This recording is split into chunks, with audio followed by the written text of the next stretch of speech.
Y se habla de la catástrofe del Poder Judicial y tenemos nada más y nada menos que al fiscal Federico Delgado. Bienvenido.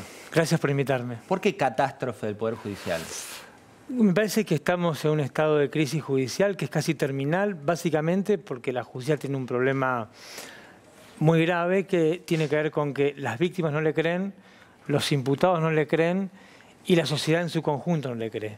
Entonces es un sistema de justicia que carece de credibilidad, tiene un problema grande, casi catastrófico. Es la primera vez que un fiscal federal, ya en funcionamiento, digo, no alguien que se retiró, se mete y desnuda en este libro que están viendo acá la trama judicial, ¿no? La trama que uno no conoce, la trama que está detrás de escena. ¿Qué es lo más curioso que encontraste en esta situación? A mí me parece que yo después de tanto tiempo en la justicia era un momento donde tengo desafíos profesionales que casi todos los logré cumplir. Me parecía que podía hacer un aporte crítico, pero no solo crítico un tanto tanguero quejándome de cómo funciona mal, sino detectando algunas variables y proponiendo algún resultado simplemente como una forma de contribuir a un debate que me parece que es necesario y que parte del trabajo de los operadores judiciales no es solamente rutinizar el ir de casa al trabajo y del trabajo a casa, sino tratar de mejorar nuestro servicio de justicia. ¿Por qué en Brasil se logró desnudar la corrupción del empresariado, del sindicalismo, de todos lados, y en la Argentina cuesta tanto? Primero porque Brasil tomó la decisión de hacerlo. Dos cosas simplemente. Las personas que en Brasil son testigos de los hechos, en la Argentina son imputados, es decir, están acusados. Segunda cuestión, Brasil hizo algunas reformas legales que le permitió canjear información a cambio de impunidad. Tomó una decisión de Estado de negociar con los delincuentes a cambio de conocer la verdad. Argentina no hizo eso.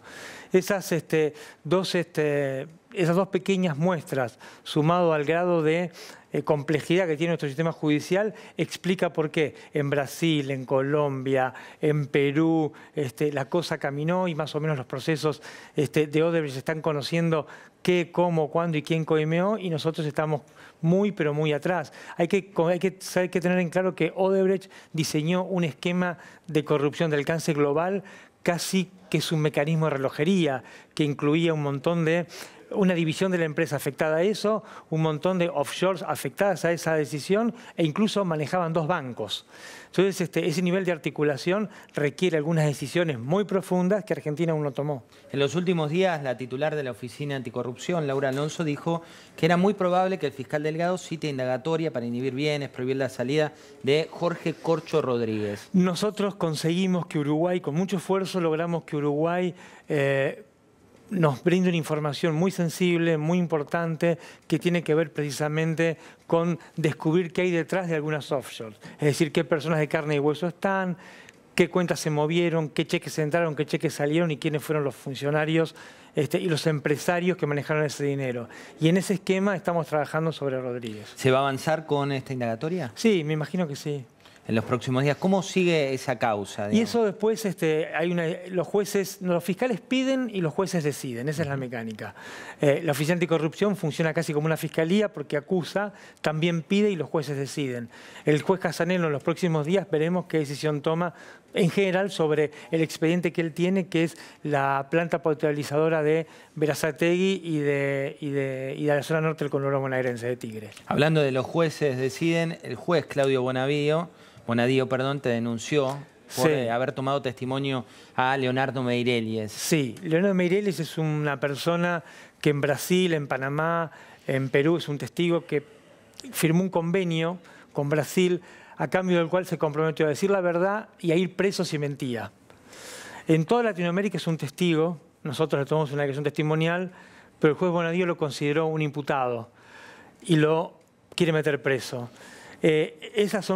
Esas tensiones son las que explican un poco tu pregunta inicial vinculadas a por qué no avanzamos. Digamos, porque vemos las cosas al revés en la Argentina. Entonces hay incentivos institucionales que no son demasiado atractivos para que las personas colaboren y digan la verdad, porque no solo denuncian a fiscales que hacen su trabajo, sino que incluso las personas que van a están dispuestas a decir la verdad y que firmaron contratos con los estados para decir la verdad, nosotros no les creemos, nuestro estado no les cree, en este caso el juez Bonadío, y ordena detenerlos. Así es muy difícil lograr una racionalidad que permita avanzar y descubrir concretamente qué hay detrás del caso Odebrecht en Argentina. Hablas concretamente de los doleiros, que suelen ser fuente de información, pero en la Argentina de golpe son imputados. Así es un caso único en Latinoamérica. En todas partes son fuente de información porque hicieron convenios de colaboración que, repito, cambian impunidad a cambio de decir exclusivamente la verdad. No pueden decir nada que no puedan chequear. En Brasil, en Perú, en Colombia, en Panamá. Pero en Argentina son considerados imputados. ¿Cuánto poder invisible se mueve detrás de la justicia? Muchísimo. Muchísimo, y tiene que ver con que un sistema judicial que tiene poca credibilidad y tiene muy baja legitimidad, tiene un montón de... es como un gran queso, tiene un montón de agujeritos por los que se cuelan intereses particulares. Las instituciones fuertes son las que son autónomas de los intereses relativamente independientes de la sociedad civil, del mercado. Las instituciones débiles son porosas y la justicia, como es débil, es porosa. Como fiscal y con el marco de esta injusticia a la que haces referencia, ¿cambió algo en la justicia en la era M de la era K? A mí me parece que no tiene que ver demasiado con los gobiernos, porque más allá de las personas, la Argentina ha naturalizado una forma de hacer justicia que es bastante perversa. Y ese sistema ha logrado cierta autonomía de los gobiernos y de los poderes que ocasionalmente ocupan los roles de gobierno, y me parece que funciona con una inercia que lo hace casi funcionar automáticamente. Es verdad que algunas cosas han cambiado. En mi caso, que es el Ministerio Público Fiscal, al haber habido un cambio de cabeza, que es el Procurador General, evidentemente estamos en una transición que es bastante ordenada y estamos asistiendo, si se quiere, a un reordenamiento administrativo del organismo. Pero en términos generales me parece que no hay que discutir la era K, la era M o la era Menem o la era de la Rúa, sino que lo que hay que pensar es la forma en que se hace justicia, la hechura de la justicia, que es lo que trato de reflejar un poco en el libro, y que me parece que es el problema central. Podemos poner al Papa y a los santos de jueces y fiscales y es probable que tengamos problemas muy similares a los que tenemos ahora, porque hay un problema sistémico que es mucho más profundo que las personas. Hablando de sistema y hablando de máximas autoridades, veamos lo que decía el titular de la Corte Suprema de Justicia. Yo creo que la historia va a reconocer que por primera vez en la Argentina tenemos una Corte que pasó por distintos gobiernos, que tuvo muchos cambios internos, pero que las reglas, la jurisprudencia de la Corte sigue siendo estable. Esta no puede ser mencionada como en el pasado la Corte de tal o cual presidente. En este caso también hay denuncias cruzadas. Por un lado está Lilita Carrió, por otro lado estás vos. ¿Qué opinión te merece? Lo que dijo Lorenzetti me parece que es sensato y que es cierto. Ahora, la Corte puede hacer muchas cosas también como cabeza del Poder Judicial, puede impulsar muchas cosas para mejorar la justicia. La primera que hay que hacer me parece que es cultural y es volver a pensar la justicia como un servicio público. Y un servicio público requiere vocación, requiere compromiso y requiere dedicar la vida profesional de las personas que integran la justicia a servir a los demás. Eso implica la renuncia a muchas otras cuestiones que en la vida uno puede legítimamente querer. Me parece que es quizá la cosa más importante que puede hacer la Corte es tratar de irradiar un mensaje de recuperar la vocación de servicio. Lo bueno de tu rol es que estás ahí con la información, ¿no? que uno no ve. Yo te voy a preguntar por determinados temas que figuran en la cabeza de las preocupaciones. Narcotráfico.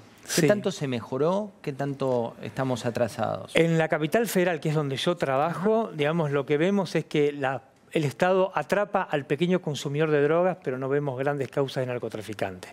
Me parece que tenemos un déficit muy grande en lo que tiene que ver con el mecanismo de financiación de los narcos, con el lavado de dinero, de la droga y con el ingreso de las drogas a la capital federal. Agarramos el último eslabón de la cadena, que es el tipo que va a comprar para consumir, o el pequeño kiosco que vende en un barrio, pero no tenemos ningún pez gordo en la mina. Parece que es una cuestión a trabajar. ¿Qué pasa con la trata de personas? Tenemos un problema bastante similar. La miseria, la fragmentación social, la pobreza, trae aparejada la trata de personas, digamos, que es la explotación de una persona por otra. Tenemos dos grandes vertientes, la explotación sexual y la explotación laboral. Y también tenemos varios problemas ahí con el circuito de financiamiento de esos talleres, con esa economía en negro que hay que controlar de alguna manera y también con la represión penal. Pero me parece que hay que trabajar en los dos vectores, en el financiamiento de todas esas organizaciones y en el castigo penal.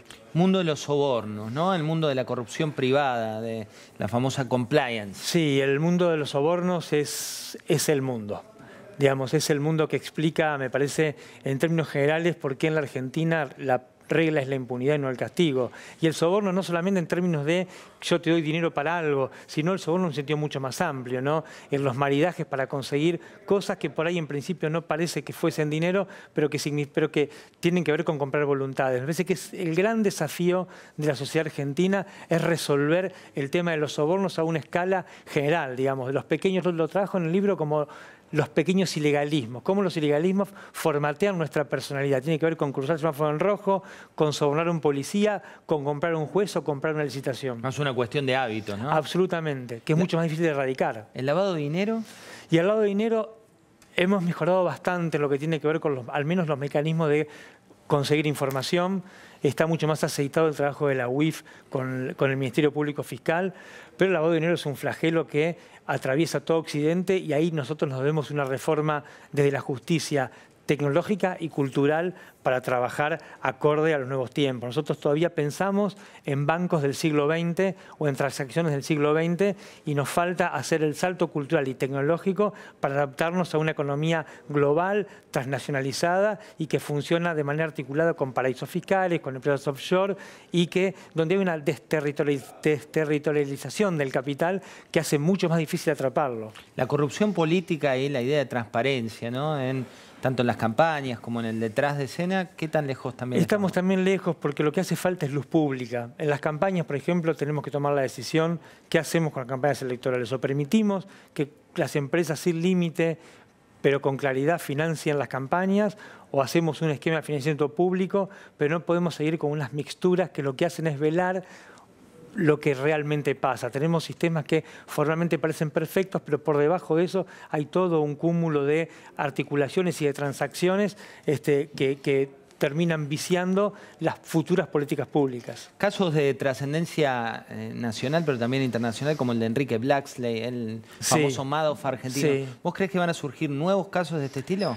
Es difícil porque no tenemos gran capacidad. Nuestro Estado no tiene demasiada capacidad para captar esos casos. Digamos, tenemos varios problemas para detectar esos casos en pleno desarrollo.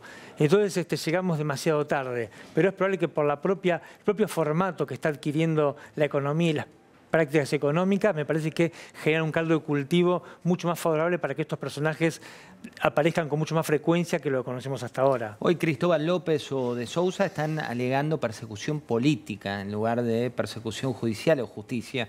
¿Crees que hay una cuestión política o una cuestión judicial? Ahí me parece, más allá del caso puntual, me parece que hay un grave problema en la Argentina que tiene que ver con la baja credibilidad de la justicia hace que quiera solucionar las cosas rápido. Y me parece que se está abusando demasiado de la prisión preventiva. La prisión preventiva no debería existir. En los estados razonablemente serios lo que hay es juicios y condenas. El propio Garabano dijo que la prisión preventiva es más una excepción que una regla. Es una excepción, es como embargar una cuenta corriente. Es un mecanismo excepcional, puntual y acotado a que alguien no se robe el dinero. Esto es asegurar que una persona no se fugue. No puede ser nunca una pena anticipada. Es una cuestión muy grave y es excepcional. Lo que pasa es que en la Argentina los juicios duran 10 o 12 años, los complejos. Entonces los jueces, me parece a mí que para dar una respuesta al clamor popular de regeneración moral, por ahí apelan demasiado a la prisión preventiva. Y lo importante sería que lográsemos hacer juicios rápidos. El hecho de que por lo que están acusados Cristóbal López y el señor de Sousa, yo creo que hace 4 años lo publicó Balconada Mon en este diario.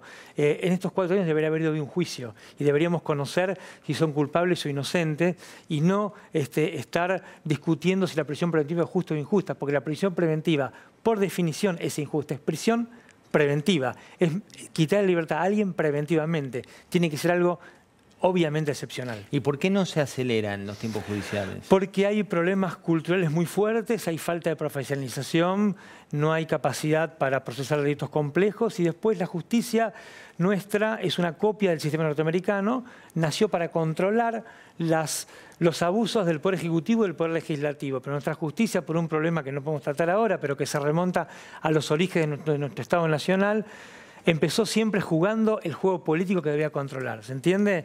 Debería ser un árbitro y no un jugador, y se transformó en un jugador. Eso produce una dinámica muy compleja que hace que la justicia, por ejemplo, sea muy condescendiente con los funcionarios que están en el poder y sea feroz cuando esos mismos funcionarios dejan el poder. Que esa justicia sea siempre tolerante con los más poderosos y sea muy cruel con los débiles. Hay un problema de diseño ahí, de deformación, de desplazamiento, que hay que corregir y que hay que tomar decisiones muy profundas y muy complejas de llevar adelante. Y que viene desde el nacimiento del Poder Judicial. Absolutamente. Nuestro Poder Judicial nació negociado, cuando debería haber nacido autónomo. Hoy el tema que está más latente es el de conflicto de intereses. Sí. ¿Crees que es lo que va a venir después? Digo, porque cuando el poder está arriba, nada pasa, pero como vos bien decís, cuando baja, Y es cambia. muy probable, porque el conflicto de intereses es una cuestión que viene creciendo en todo Occidente. Y en la Argentina no tenemos reglas claras para eso. Tenemos reglas que están emparchadas, que se van haciendo en el momento.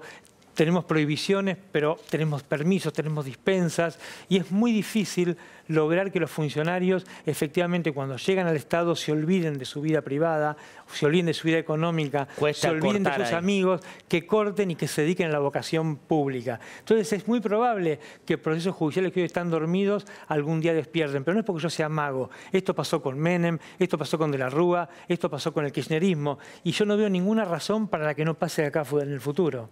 Ella siempre está despierta, al menos en materia de declaraciones. Veamos qué es lo que dice Lilita Carrió. Una discusión que empieza en el Parlamento donde nosotros le pedimos informe al presidente de la Corte que tiene hoy las escuchas. El sistema de escuchas no lo tiene más la CIDE. Hoy se autodenunció el jefe de la CIDE y la segunda de la CIDE, que yo no tengo ninguna relación con ellas, pero Ex-CIDE, ¿no? ellos Ex-CIDE. no son. Ex-CIDE. Ex-AFI. ¿Está? No son ellos. Los que tienen hoy las escuchas a cargo de quien está es del presidente de la Corte Suprema de Justicia. Y donde están las escuchas sobre Cristina Kirchner están en la causa de un socio de Lorenzetti, que es el juez Lijo.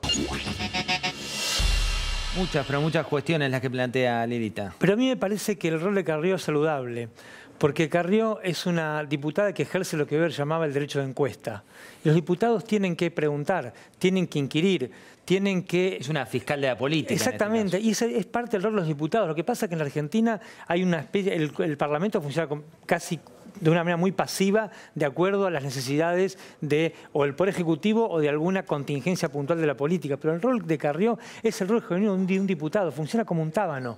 Molesta, pica, pregunta, inquiere. Me parece saludable. Uno puede compartir o no compartir las cosas que plantea o las denuncias que hace. Pero es realmente saludable que en las repúblicas se trata de eso, ¿no? De que un poder inquiera al otro de manera tal que el resultado de toda esa articulación de intereses sea el bien común.